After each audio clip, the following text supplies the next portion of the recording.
अंजना के गर्भ में विकसित हो रहे हनुमान के खाने और खेलने की सारी विलक्षणता अंजना में उजागर होती रही। किंतु हनुमान ने इन सबसे भी बढ़कर रुचि स्वामी के लीला कथाओं में प्रकट की। अंजना के स्वामी वानर राज केसरी की कथाओं में? अंजना के स्वामी नहीं, सारे जगत के स्वामी, हम सब के स्वामी, सांवरे सलोने श्याम सुंदर। अंजना जानती थी कि गर्भ में भी शिशु सुनने लगता है, इसलिए माता गौरी की बात स्मरण करके वो निरंतर अच्छा ही बोलती और अच्छा ही सुनती। और जब वो हमारे सत्य सनातन भगवान वासुदेव के अवतारों की लीलाएं सुनती तो परम चंचल गर्भस्थ हनुमान न तो खाने के लिए मचलते और न कोई उछल कूद करते। किंतु उन्हें ये सारी कहानियां सुनाता कौन था? शिव या पार्वती जी ने तो अंजना और गर्भस्थ हनुमान को अपनी करुणामयी शरण में ले ही लिया था, परंतु वीणा वादिनी सरस्वती जी हनुमान के विकास में योगदान दिए बिना कैसे रह सकती थी?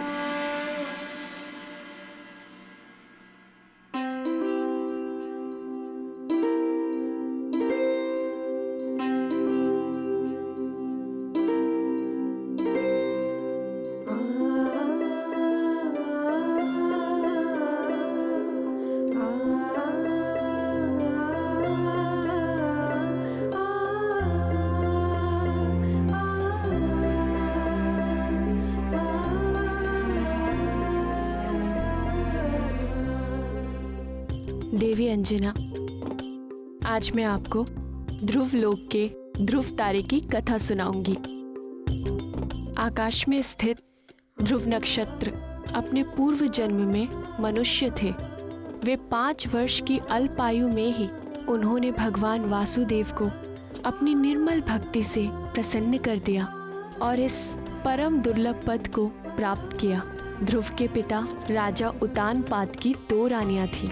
ध्रुव की माता सुनीति वे बड़ी थीं, किंतु राजा अपनी छोटी रानी सुरुचि के वश में थे। देवी अंजना, आप लेट जाइए। ऐसे बैठे रहने से गर्भ में पल रहे शिशु को कष्ट होगा।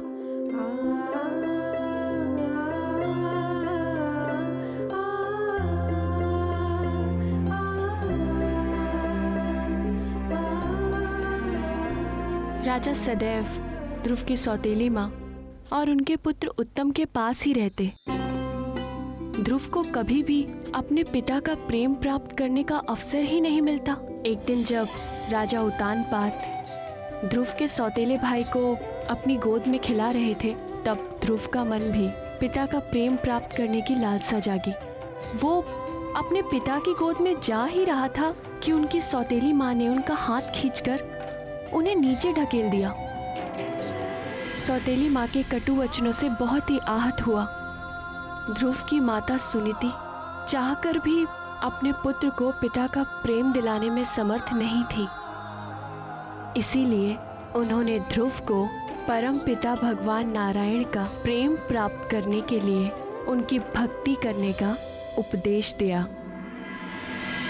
अब मैं नारायण की भक्ति करूंगा, मैं उनसे प्रेम करूंगा, फिर वो भी मुझसे प्रेम करेंगे। फिर ध्रुव ने घर छोड़ दिया और नारायण को पाने के लिए वन में जाके एक वृक्ष के नीचे बैठ गए। शिव शिव, 5 वर्ष की अवस्था में इतना साहस? वन में तो कई प्रकार के हिंसक पशु और सर्प आदि घूमते रहते हैं, फिर ध्रुव महाराज इन सबसे बचे कैसे? जब प्राणी भगवान की ओर एक पग चलता है, तब भगवान अपने भक्त की ओर 100 पग चलते हैं। तो फिर भगवान अपने भक्त की सहायता कैसे नहीं करते? उन्होंने अपने अंश अवतार महामुनि नारद को भी ध्रुव की मंत्र दीक्षा के लिए भेज दिया।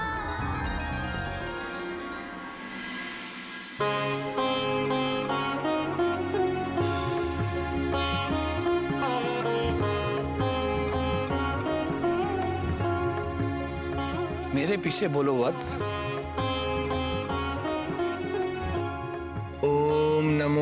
भगवते वासुदेवाय।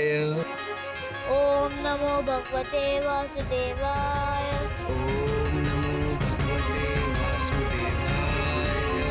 ओम नमो भगवते वासुदेवाय।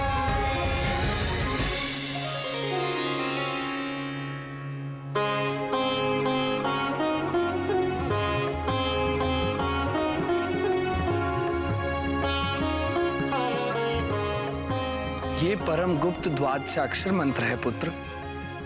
भगवान श्री हरि के सुंदर चतुर्भुज रूप को हृदय में धारण करके इस मंत्र का निरंतर जाप करने से तुम्हारे सभी मनोरथ सिद्ध हो जाएंगे।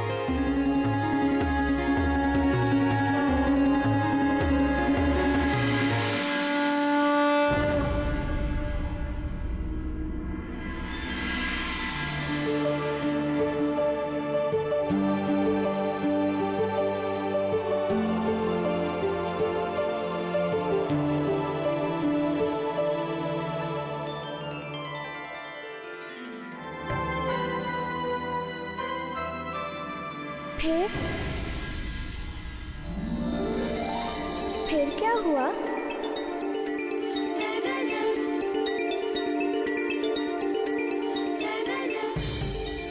फिर 1 वर्ष की कठिन तपस्या के पश्चात ध्रुव को बैकुंठपति भगवान श्री नारायण ने अपने चतुर्भुज रूप में दर्शन दिए।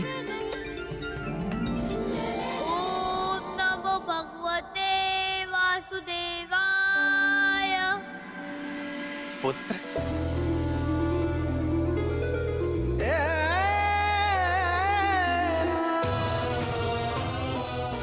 तुम्हारी निर्मल भक्ति से मैं प्रसन्न हूं पुत्र। जिस अविनाशी लोक को आज तक किसी ने प्राप्त नहीं किया, सारे ग्रह, नक्षत्र और सप्त ऋषि भी जिसकी परिक्रमा करते हैं, इस समस्त ब्रह्मांड में सबसे ऊपर का वो लोक जो इन सारे लोकों का नाश होने के पश्चात भी स्थिर रहता है, वो दुर्लभ पद मैं तुम्हें देता हूं।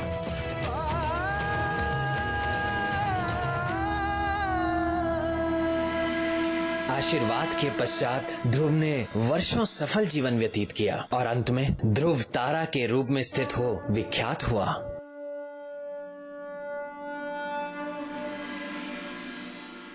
इस प्रकार भक्ति का पहला पाठ शिशु हनुमान ने गर्भ में ही सीख लिया था।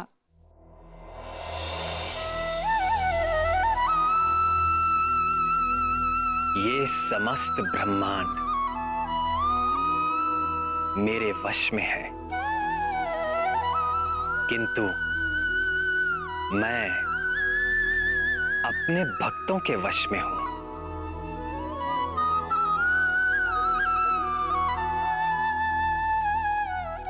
मेरे भक्त हर पल, हर घड़ी निरंतर मेरा ध्यान करते हैं और मैं भी हर पल, हर घड़ी अपने भक्तों का ध्यान करता हूं। हर संकट से उनकी रक्षा करता हूं, उनकी हर इच्छा पूरी करता हूं, उनके जीवन की उपलब्धियों की रक्षा करता हूं और कोई आवश्यकता उपस्थित होते ही तत्काल उसका प्रबंध करता हूं। हनुमान की शिक्षा दीक्षा में मेरी रुचि देखकर सभी देवता उनकी सेवा में उपस्थित होने लगे। तो सप्त ऋषि भला पीछे कैसे रह सकते थे? वो भी आए।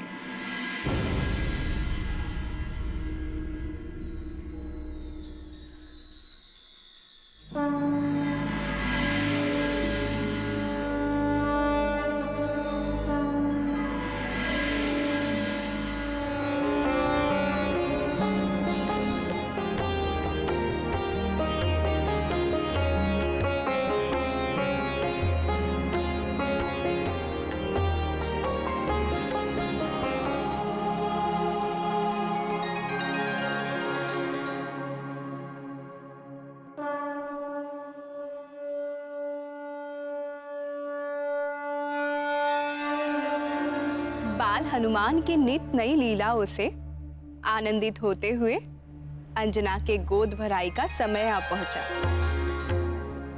इस मंगल कार्य के लिए निकट और दूर स्थित सभी संबंधियों और मित्रों को निमंत्रण भेज दिया गया। किंतु ठीक गोद भराई के दिन सूर्योदय के साथ ही मूसलाधार वर्षा होने लगी, जो ना तो रुक रही थी और ना मध्यम पड़ रही थी। तो क्या गोद भराई नहीं हो सकी?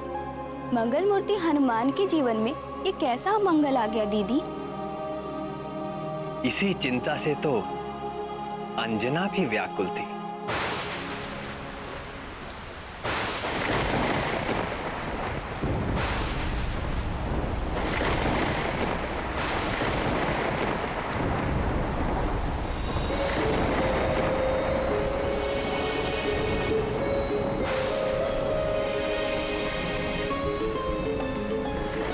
ये वर्षा तो रुकने का नाम ही नहीं ले रही।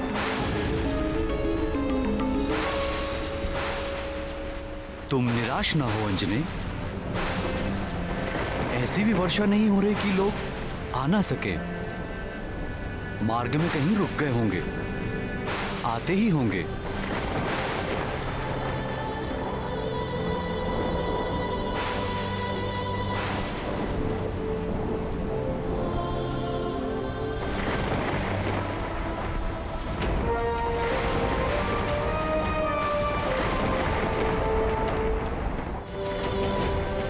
हे सदाशिव, मेरे लाल के प्रथम उत्सव में यह अशिव अमंगल बाधा क्यों?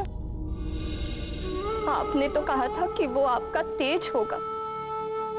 आपके अपने अंश स्वरूप के साथ ऐसा अन्याय क्यों? मेरा पुत्र हमारे प्रियजनों के आशीष से वंचित क्यों? हे हर,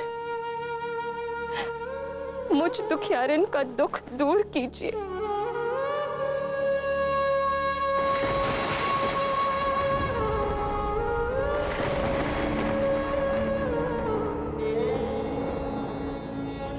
हे गौरी, हे कृपा कर,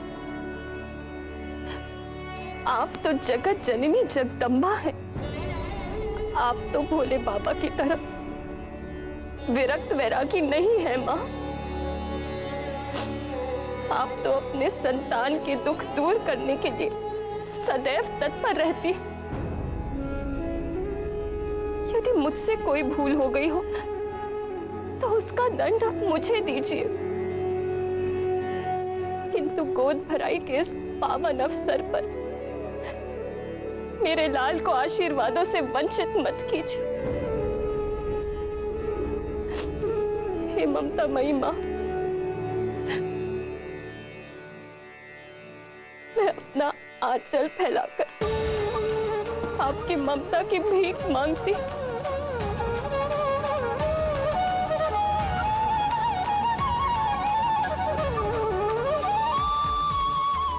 कृपा करो मां, कृपा कर, कृपा कर।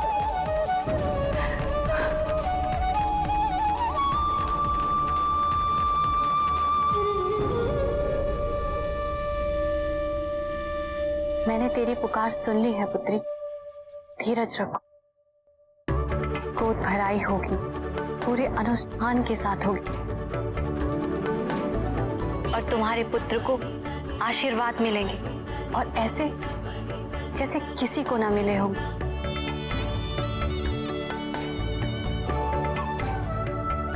हनुमान पर मेरी और भूत भावन भगवान भोलेनाथ की कृपा तो स्वाभाविक है, पर जब अंजना को जगत जननी शक्ति स्वरूपा पार्वती जी का आशीर्वाद मिल गया तो उसके कार्य में आने वाले सारे विघ्न निष्फल तो होने ही थे।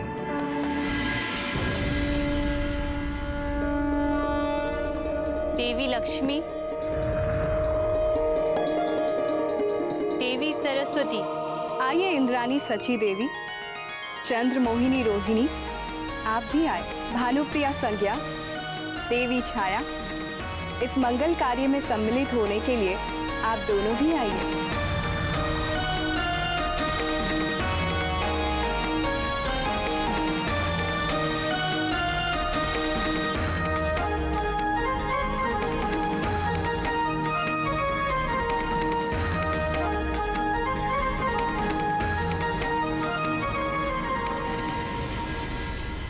प्रणाम महारानी।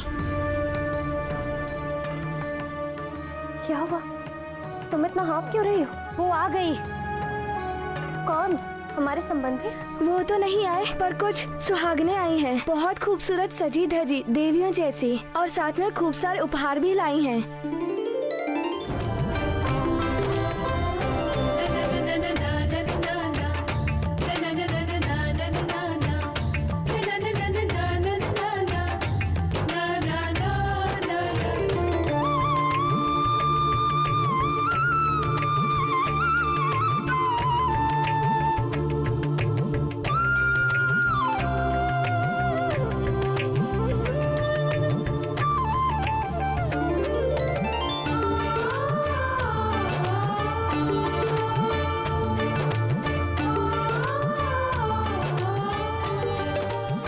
आप सब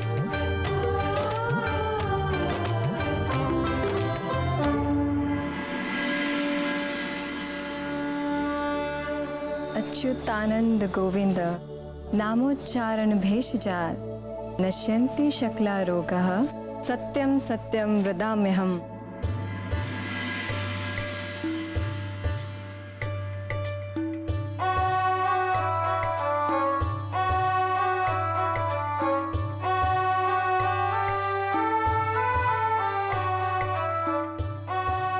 पुत्र जितेंद्रियो भविष्यति।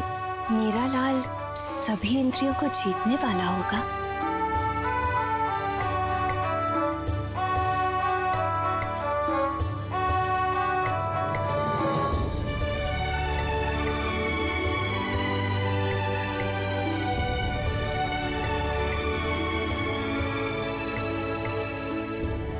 दैत्य कार्य विघातको भविष्यति। राक्षसी आचरण को मिटाने वाला होगा मेरा लाल।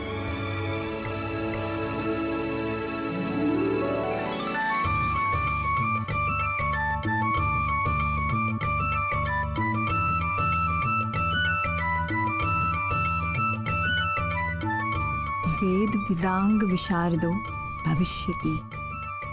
मेरा पुत्र वेदों का विद्वान होगा।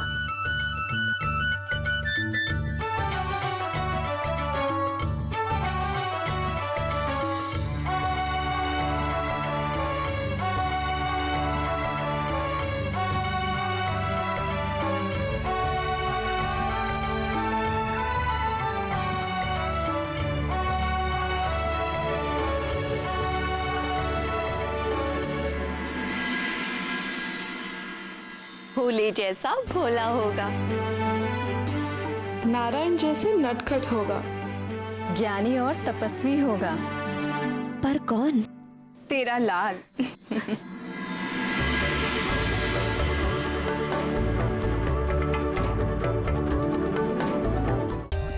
For more updates, subscribe to our channel, click the show links and enjoy watching the videos.